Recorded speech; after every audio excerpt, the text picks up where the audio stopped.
Champions trophy में group B का दूसरा मुकाबला खेला गया इंग्लैंड और ऑस्ट्रेलिया के बीच। उम्मीद लगाई जा रही थी कि ऑस्ट्रेलिया के जो दिग्गज खिलाड़ी हैं जो वर्ल्ड कप या T20 वर्ल्ड कप में खेल रहे थे वो बाहर हैं तो इतनी कारगर साबित नहीं होगी, मगर ऑस्ट्रेलिया ने जो कर दिया शायद इंग्लैंड उसको भूल भी ना पाए। यानी कि ऑस्ट्रेलिया ने ऐसी इंग्लिश समझाई कि इंग्लैंड उसका जवाब नहीं दे पाई। हम बात कर रहे हैं ऑस्ट्रेलिया के खिलाड़ी जॉश इंग्लिश की, जिन्होंने जबरदस्त सेंचुरी लगाई जिसका जवाब इंग्लैंड के पास था ही नहीं।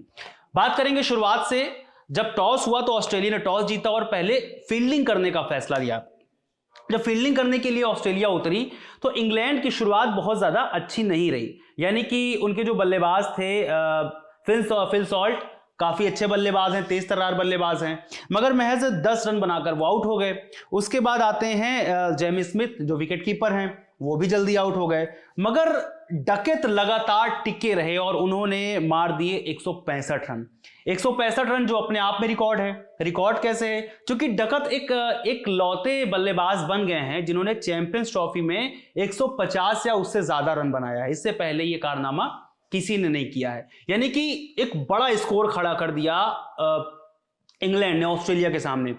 लेकिन जिस तरह से बात हो रही थी कि ऑस्ट्रेलिया कहीं ना कहीं कमजोर है, मगर आज उसने जो किया उसके कई पहलू हैं। कहां पर कमजोर थी, कहां पर मजबूत थी, इन्हीं चीजों को लेकर चर्चा हम करेंगे। हमारे साथ कुणाल हैं।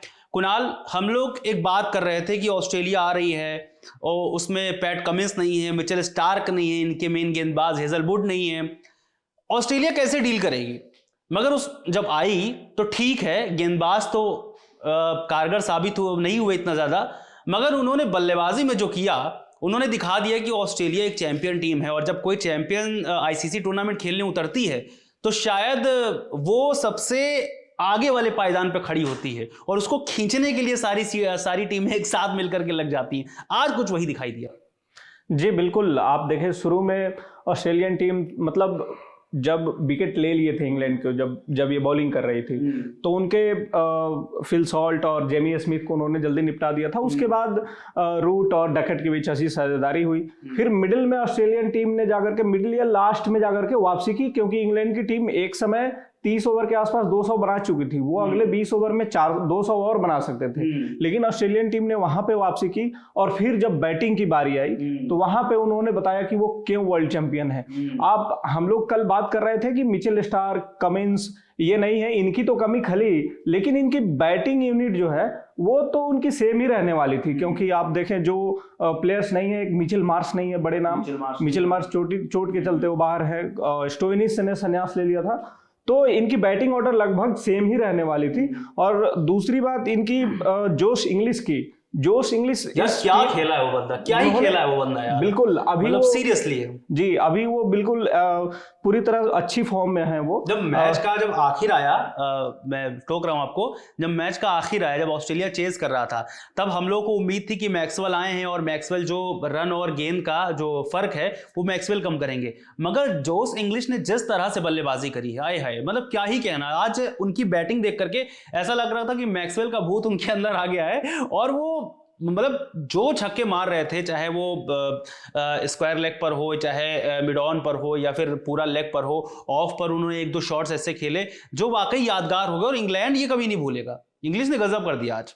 जी बिल्कुल, आप इंग्लिश पहले ही गेंद से जो उन्होंने कवर की दिशा से जो बैकफुट से शॉट लगाया स्पिनर को, वो पहले ही गेंद से जो कॉन्फिडेंस उन्होंने दिखाया और उनकी जो साझेदारी पावर प्ले के अंदर स्टीव स्मिथ और ट्रेविस हेड आउट हो गए थे।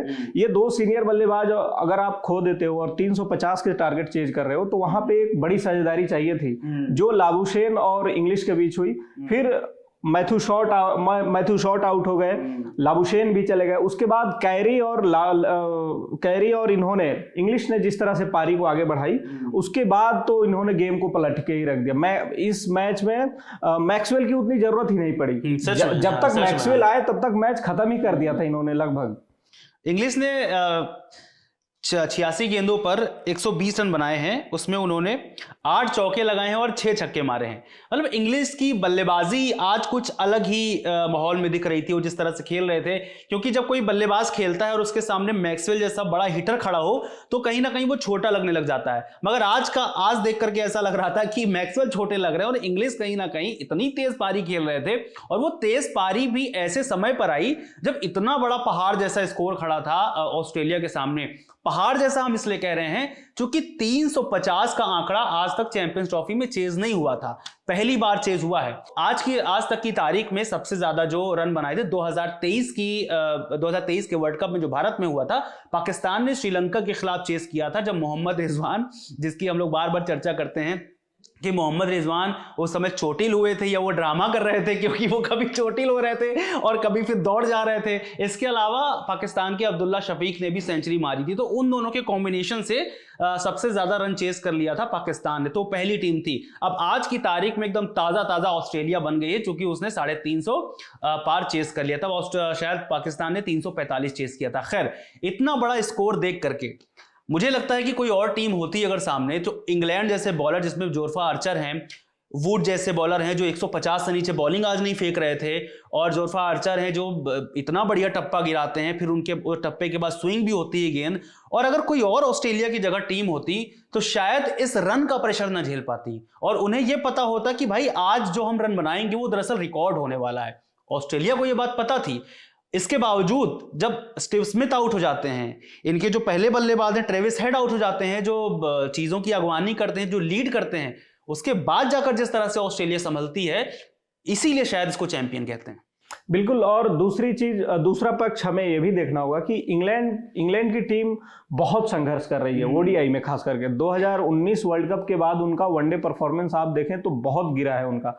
2023 वर्ल्ड कप में उनका प्रदर्शन आपने देखा होगा कितना खराब रहा था, टीम मुश्किल से चैंपियंस ट्रॉफी के लिए क्वालिफाई कर पाई। तो यहाँ पे उनकी बॉलिंग संघर्ष कर रही है, भारत के खिलाफ भी वो संघर्ष कर रहे थे। जोफ्रा आर्चर बड़े नाम है, लेकिन हाल में उनकी फिटनेस अच्छी नहीं रही है। इस मैच में भी वो ग्राउंड पे आ रहे थे, फिर वो जा रहे थे। एकमात्र जो बॉलर थे मार्क वुड, उन्होंने प्रभावित किया, वो लगातार अच्छी बॉलिंग कर रहे थे।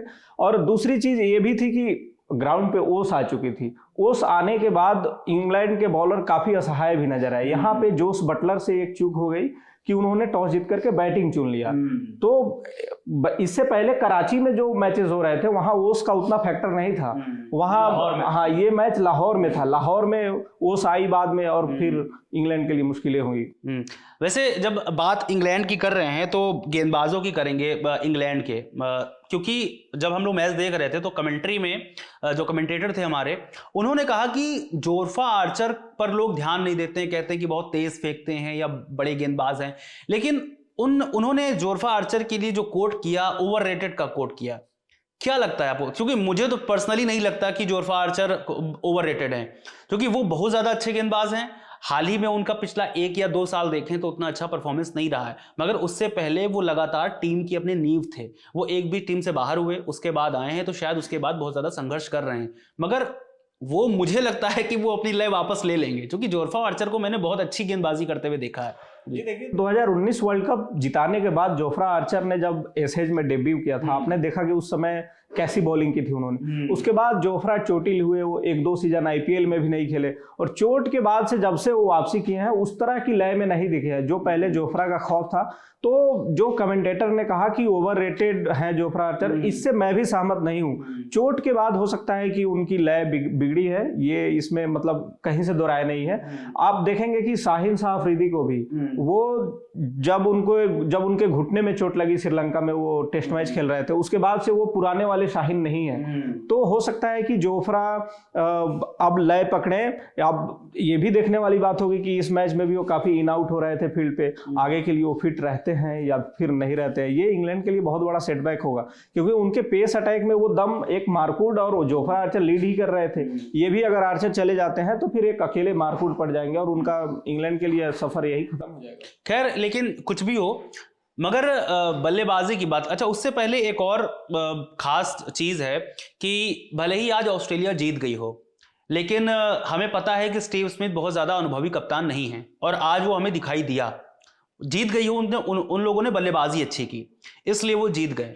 मगर आगे जो आने वाले मैच हैं टीम को भी अफगानिस्तान से खेलना है, तो एक और जो अपनी टीम है उससे खेलना है ऑस्ट्रेलिया को। स्टीव स्मिथ ने आखिरी ओवर लाबुशेन को दिया और लाबुशेन को के सामने आर्चर थे, जोर्फ आर्चर, उन्होंने उनको लगातार 2 छक्के और 1 छक्का, 2 चौके और 1 छक्का मार दिया। तो यानी कि जो स्कोर 320 या 325 के अंदर सिमट जाना चाहिए था वो पहुंच गया 350 के पार। तो कहीं ना कहीं स्टीव स्मिथ में वो कभी दिखी, शायद यहीं पर वो कमिंस होते तो उन चीजों को डील कर ले जाते, वो चीज नहीं होती। तो कहने का मतलब ये है कि आज का मैच तो ऑस्ट्रेलिया जीत गई, मगर जो ऑन फील्ड उनके डिसीजंस हैं वो बीच मैच में, क्या इंडिया जैसी टीम के सामने अगर ये सेमीफाइनल में पहुंचते हैं और मान के चलिए इनको मौका मिल गया इंडिया से टीम से खेलने के लिए या फिर न्यूजीलैंड जैसी टीम से, तो उनकी स्ट्रेटेजी के सामने क्या ऑस्ट्रेलिया के स्टीव स्मिथ चीजों के लिए एग्जिस्ट कर पाते हैं? क्या उनकी जो योजनाएं हैं या उनके जो प्लान्स है वो एग्जिस्ट करेंगे क्या? देखिए, स्टीव स्मिथ अनुभवी कप्तान, आप उनको मतलब आप इसलिए नहीं कह रहे कि वो लंबे समय से कप्तानी नहीं कर रहे।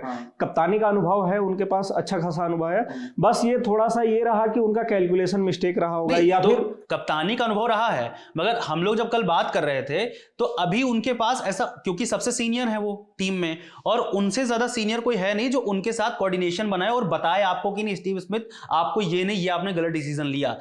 हमने कल यही बात की थी कि जब स्टीव स्मिथ कप्तान थे तो उनके साथ डेविड वार्नर हुआ करते थे और डेविड वार्नर बहुत ज्यादा सपोर्ट करते थे उनको। तो एक आदमी उनके पास ये बताने के लिए था कि स्टीव स्मिथ आप ऐसे नहीं ऐसे करिए, जैसे कि हर टीम में होता है, कप्तान के साथ एक बंदा ऐसा होता है जो उनके साथ समन्वय बिठाता है। तो इस टीम में के साथ अभी कोई ऐसा नहीं है। नहीं, इस टीम में भी है जोश इंग्लिश, जिन्होंने आज बैटिंग की। आप देखें कि थोड़ा सा पीछे जाएंगे तो ये जोश इंग्लिश कप्तानी कर रहे थे ऑस्ट्रेलिया की, जब पैट कमिंस ओडीआई से आराम कर रहे थे तो जोश इंग्लिश ने कप्तानी की थी। कप्तानी के दावेदार भी थे जब कमिंस बाहर हो गए, मिचेल मार्श भी बाहर हो गए, तो इंग्लिश भी कप्तानी के दावेदार थे, लेकिन अनुभव के आधार पे स्मिथ को दिया गया। तो इस टीम में इंग्लिश है, लाबुशेन है, ये हेल्प कर सकते हैं कप्तानी में स्मिथ को। और ये थोड़ा सा कैलकुलेशन मिस्टेक था, या हो सकता है रणनीति का हिस्सा हो कि हम पेस नहीं दे जोफ्रा आर्चर को लास्ट के ओवर्स में। चलिए, इंग्लैंड हार गई आज, मगर इंग्लैंड ने भी जबरदस्त परफॉर्मेंस की है। कल जैसे हमने पिछली जो सीरीज अभी इंडिया से खेल के आए हैं, इंग्लैंड हार गई थी, मगर आज जिस तरह से उसने बल्लेबाजी करी है, 350 का स्कोर उसने बनाया है और हम सबको पता है कि वो रिकॉर्ड स्कोर है, क्योंकि चैंपियंस ट्रॉफी में इतना बड़ा बना नहीं था। अब क्या जो इंग्लैंड की टीम है, क्या हम मान लें कि उससे बाकी टीमों को बचकर रहना चाहिए, क्योंकि स्कोर तो वो बना रहे हैं और बाकी ऐसा भी नहीं कि उनके पास गेंदबाज नहीं है, आर्चर जैसे गेंदबाज हैं जो आज नहीं चले, हो सकता है कि जो दूसरी टीम के सामने वो चल जाएं। मार्क वुड हैं जो 151 से नीचे फेंक नहीं रहे, 150 से नीचे फेंक नहीं रहे, आज मान लीजिए बहुत कारगर साबित नहीं हुए, मगर आगे चल के हो जाएं। आदिल रशीद हैं, एक अनुभवी गेंदबाज हैं, स्पिनर हैं। मुझे व्यक्तिगत रूप से आदिल रशीद बहुत ज़्यादा पसंद है, क्योंकि जिस तरह से वो फील्ड को देख करके गेंदबाजी करते हैं, बहुत हद तक जो बैट्समैन होता है उसको परेशान करते हैं। आज नहीं चले, मगर हो सकता है आगे चले। तो इंग्लैंड को बहुत ज़्यादा अंडरएस्टिमेट नहीं करना चाहिए अभी आज की परफॉर्मेंस को देख। देखिए, इस चैंपियंस ट्रॉफी में जो 8 टीमें खेल रही हैं ना, ये सभी टॉप 8 टीमें हैं, तो आप किसी भी टीम को हल्के में नहीं ले सकते। और रही बात इंग्लैंड की, तो उनकी बैटिंग अच्छी है, बैटिंग उनकी चल रही है, बैटिंग ठीक ठाक हो रही है। समस्या उनकी गेंदबाजी में है, क्योंकि डेथ ओवर्स में उनके पास अच्छे बॉलर्स नहीं है। जोफ्रा आर्चर हैं लेकिन वो लय में नहीं है। आप मार्कवुड की बात करें तो मार्कवुड आपको डेथ में उस तरह की बॉलिंग करके नहीं दे सकते। ब्राइडन कार्स को आज उन्होंने खिलाया, ब्राइडन कार्स भी असहाय नजर आए। तो इंग्लैंड की सबसे बड़ी कमी गेंदबाजी में है और उनका अब तो उनके लिए चैंपियंस ट्रॉफी में करो या मरो के लिए स्थिति हो गया। उनको अब साउथ अफ्रीका और अफगानिस्तान से जीतना होगा, तभी उनकी आगे गाड़ी बढ़ेगी। और सबसे बड़ी बात कि उन्होंने ऐसी बल्लेबाजी की, बाकायदा बटलर नहीं चले आज, फिलसॉल्ट नहीं चले आज, जो तेज तर्रार ओपनिंग देते हैं अपनी टीम को, बटलर का चलना था वो नहीं चल पाया। लिविंगस्टन जो आकर के बीच में इतनी बढ़िया पारी खेलते हैं वो नहीं चले आज। खैर, आज जो भी इंग्लैंड और ऑस्ट्रेलिया के बीच में हुआ, मैच बहुत शानदार हुआ फैंस के लिहाज से। आगे लोग किस तरह से खेलेंगे वो एक अलग बात है। एक इसी बीच में छोटी सी चर्चा और कर लेते हैं, क्योंकि पाकिस्तान और भारत का मुकाबला है। पाकिस्तान है घायल शेर, अब उसको शेर कह लीजिए आप या जो कुछ कह लीजिए, मगर घायल है वो, घायल एक टीम की तरह आएगी और देखते हैं कि कितना ज्यादा कारगर साबित हो पाएगी। उनके सामने होगी इंडिया जो जीत करके आ रही है। मगर हम पाकिस्तान और जब भारत का मैच होता है तो कोई भी हारा हो या पहले कोई भी जीता हो, मगर वो मुकाबला एकदम नए सिरे से दिखाई पड़ता है हमें कि अब यहां पर कुछ भी हो सकता है। और इंडिया और पाकिस्तान का ऐसा मुझे कोई मैच ही नहीं याद है जिसमें बीच में ड्रामेबाजी ना हुई हो। मैच के बीच में कुछ ना कुछ ड्रामेबाजी जरूर होती है। ड्रामेबाजी इन द सेंस कि कभी किसी के रन तेज हो जाएंगे, कभी कोई बॉलिंग अच्छी करने लग जाएगा, कभी कोई गेंदबाज खुद को डोमिनेट करने लग जाएगा। तो तमाम तरह की चीजें हमें दिखाई देती हैं। कल के मुकाबले पे थोड़ी सी टिप्पणी, सब कुछ देख रही है, पाकिस्तान बैठ करके कैलकुलेशन कर रही होगी कि भारत ने कैसे खेला है। न्यूजीलैंड के साथ अभी नहीं खेले हैं वो, भारत ने कैसे बांग्लादेश के साथ खेला था, उनकी बल्लेबाजी कैसी थी, उनकी गेंदबाजी कैसी थी। पाकिस्तान कितना तैयार है, भारत तो तैयार है इतना हमें पता है, लेकिन पाकिस्तान कल के लिए कितना तैयार है। जी, आपने कहा कि पाकिस्तान कमियां देख रही है, पाकिस्तान की टीम कमियां देख रही है टीम इंडिया की, लेकिन वो अपनी कमियों से खुद परेशान है। एक उनकी टीम, एक खिलाड़ी चोटिल होता है और पूरा बैटिंग ऑर्डर वो लोग चेंज कर लेते हैं। जैसे हमने पिछली चर्चा में भी ये बात हुई थी कि सईद मयूब चोटिल हुए थे, उसके बाद फिर फखर जमान आए थे और वो भी चोटिल हो गए। सईद मयूब के चोटिल होने के कारण उनका पूरा बैटिंग ऑर्डर ही चेंज हो गया। अब बाबर आजम ओपनिंग करने लगे, ऑप्शन नहीं है कोई, ऑप्शन नहीं है, ऑप्शंस है लेकिन उन्होंने बाबर को टॉप पे भेज दिया। अब ओपनिंग करने के लिए जो अब इमाम आए हैं वो पहले भी आ सकते थे उनकी जगह पे, या शान मसूद को लेकर के आ सकते थे। तो इस बार के पाकिस्तान के बल्लेबाजी क्रम में आप देखें तो रिजवान अब आपको 4 पे आ जाएंगे, फिर फिनिश करने के लिए कोई नहीं बच रहा है उनके पास, और उनकी बॉलिंग भी स्ट्रगल कर रही है। तो इंडिया के सामने वो कमियां तो देख रहे हैं, लेकिन वो खुद अपनी कमियों से परेशान है। अभी खबरें ये भी आ रही हैं कि बाबर आजम चोटिल हो गए हैं, या वो किसी कारण से प्रैक्टिस करने अभी नहीं पहुंचे शाम तक दुबई में। खैर, बाबर आजम चोटिल हो गए हैं ये तो बड़ी बात है अपने आप में, क्योंकि अगर बाबर आजम नहीं खेलते हैं मैच तो अब उस पर मैं मतलब ज़्यादा नहीं बोलूँगा कि उसके बाद कौन कौन से मीम्स बनेंगे, कौन कौन से सवाल खड़े किए जाएंगे। अच्छा नहीं खेले थे पिछले मैच में, मगर बाबर आजम एक अच्छे बल्लेबाज हैं। अगर वो खेलते हुए दिखाई देंगे तो शायद मतलब 100 में से आप 60% उम्मीद कर सकते हैं कि बाबर आजम अच्छा खेल जाएं। क्योंकि जब 2017 का तो नहीं, जो उसमें तो फखर जमान चले थे, मगर जो एक T20 मैच था जब बाबर आजम और रिजवान ने अकेले खड़े होकर के 10 विकेट से चेस कर लिया था, 10 विकेट से हरा दिया था टीम इंडिया को, तो बाबर आजम में वो काबिलियत है। मगर अब जैसा कि कुणाल बता रहे हैं कि वो चोटिल हो गए, देखना है कि कल खेलेंगे या नहीं खेलेंगे। एक और बात है कि इमामुल हक आए तो ज़रूर है टीम में, मगर जो बैटिंग ऑर्डर है या वो क्या बनता है, जैसे कि ये बता रहे हैं कि वो मोहम्मद रिजवान जो कैप्टन है वो 4थे नंबर पर चले जाएंगे, तो इनका फिनिशर कौन होगा, ये अपने आप में सवाल है। अब इमामुल हक तो ओपनिंग करेंगे इतना तो तय है, मगर बाबर आजम करेंगे ओपनिंग या नहीं करेंगे, ये बड़ा सवाल है। ये हमें कल ही पता चलेगा जब उनकी टीम की घोषणा होगी। फिलहाल हम कल जब पाकिस्तान और भारत का मुकाबला होगा तब हम आपके लिए सिर्फ रात में आफ्टर मैच प्रेडिक्शन लेकर नहीं आएंगे, हम मैच से पहले भी आपके सामने आएंगे, इनिंग ब्रेक में भी आपके सामने आएंगे, और इनिंग खत्म होने के मैच में जीत या हार के बाद भी आपके सामने आएंगे, आपके साथ चर्चा करेंगे। आप अपनी बात को हमें कमेंट बॉक्स में बता सकते हैं कि क्या चाहते हैं, किस बात पर विशेष तौर पर चर्चा होनी चाहिए, हम उसका ख्याल रखेंगे, हम उस पर ध्यान देंगे। इसके अलावा हमारी बहुत सारी टीम, हमारे खबर गांव की टीम बाहर भी जाएगी, लोगों का क्या कहना है पाकिस्तान और भारत के मैच के बारे में वो भी आपको बताएंगे। आज के फिलहाल इतना ही। आप खबर गांव के साथ बने रहिए, सब्सक्राइब करिए और शेयर करना बिल्कुल मत भूलिए।